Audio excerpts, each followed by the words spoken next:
اس جلسے میں شرکت کی۔ یہ میرے لیے بڑی ہی عزت کی بات ہے کہ میں ایک تاریخی مقام میں یہاں پر آ کر آپ کے درمیان میں کھڑے ہو کر مجھے کچھ کہنے کا موقع مل رہا ہے۔ یہ وہ سرزمین ہے جس نے علم کی شمع کو روشن کیا۔ یہ وہ سرزمین ہے جہاں سے ساری دنیا تک اور صبح قیامت تک توحید کا پیغام عام ہوتا رہے گا۔ یہ وہ سرزمین ہے جہاں سے علماء کرام نے نکل کر جہالت کا اور شرک کا خاتمہ کیا۔ یہ وہ سرزمین ہے میرے عزیزان ملت جہاں سے انگریزوں کے خلاف بغاوت کا اعلان کیا گیا تھا۔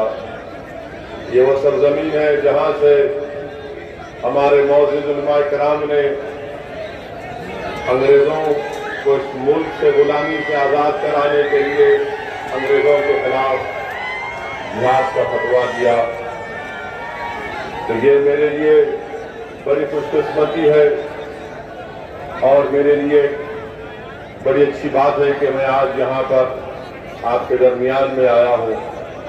میں شکر گزار ہوں ان تمام ذمہ داروں کا جنہوں نے اس جلسے کو کامیاب کرنے کے لیے بڑی محنت کی، اور آپ کا یہاں پر موجود رہنا انشاءاللہ تعالی اتر پردیش میں اب کے بعد انشاءاللہ تعالی مسلمان اپنی ایک سیاسی قیادت کو بنائیں گے اور مسلمان متحد ہو کر اپنے ووٹ کا استعمال مجلس اتحاد المسلمین کے حق میں کریں گے۔ میرے عزیز دوستوں اور بزرگوں،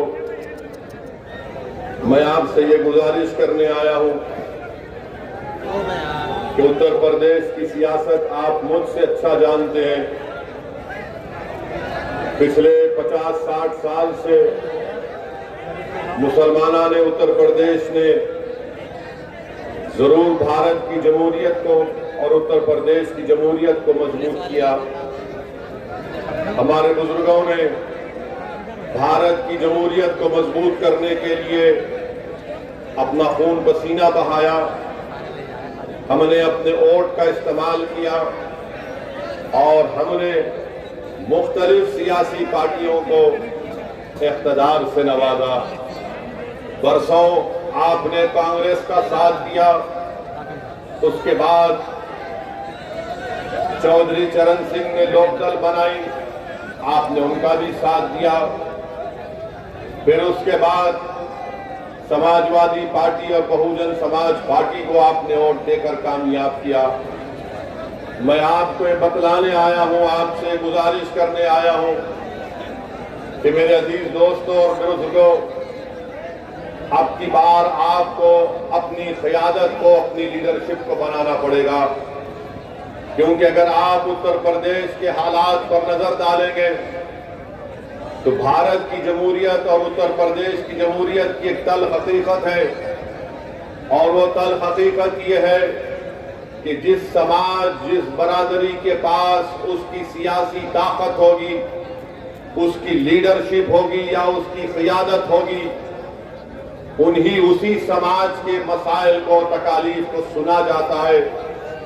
جس سماج کے پاس سیاسی لیڈرشپ ہوتی ہے، اس سماج اپنے لیے انصاف کرا سکتی ہے۔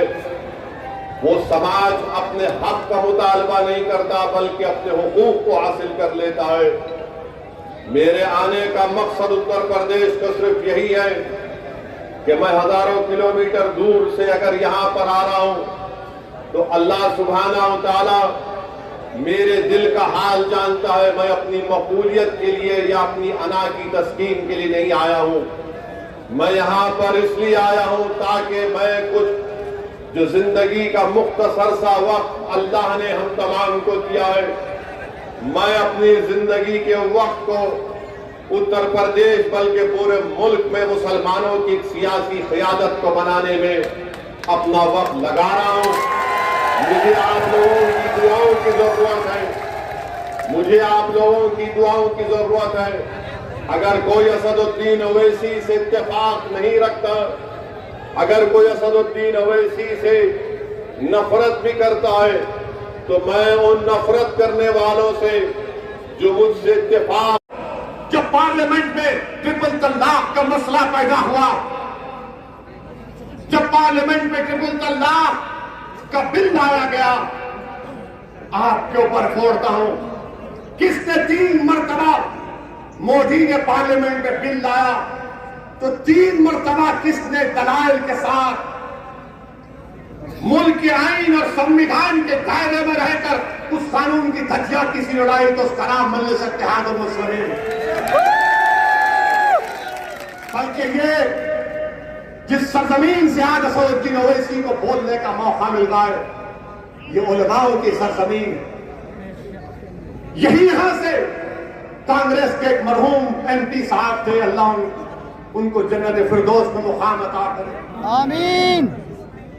جب میں نے جا کر ان سے پوچھا کہ مولانا آپ تو ایم پی بھی ہیں اور عالم دین بھی ہیں، آپ نے کیوں نہیں بولا ٹرپل طلاق؟ میری آنکھ میں آنسو تھے کہ مولانا آپ نے کیوں نہیں بولا؟ آپ تو عالم دین ہے، قال اللہ قال رسول اللہ آپ کے سینے میں ہے۔ مولانا نے ہاتھ پکڑ کر کہا کہ کیا کہوں، میری پارٹی کے لوگوں نے مجھے روک دیا، بولنے نہیں دیا۔ آپ بتاؤ پھر کون بولے گا؟ آپ کہیں گے نہیں یہ دیوانہ ہے، اویسی کہے گا نہیں، میں یہاں پر اس لیے آیا ہوں کہ مجھ سے بہتر ہزاروں کی تعداد میں بولنے والے پیدا ہو جائیں، جو پارلیمنٹ اتر پردیش کے اسمبلی میں جا کر اتر پردیش کے دور دیوار کو ہلا کے رکھے آپ کے انصاف کو۔ میرے عزیز دوستوں اور بزرگوں، ٹرپل طلاق کا قانون یہ بنا تو دیے، مودی بنا تو دیے، مگر کیا حاصل ہوا؟ کیا حاصل ہوا؟ میں نے اس وقت بھی کہا تھا دیش میں اگر قانون بنانا ہے مہیلاؤں کے لیے، خواتین کے لیے، وہ قانون بنائیے جو شخص شادی تو کرتا ہے مگر بیوی اس کے گھر میں نہیں رہے، جو شخص شادی تو کرتا ہے مگر بیوی کو بھگا دیتا ہے۔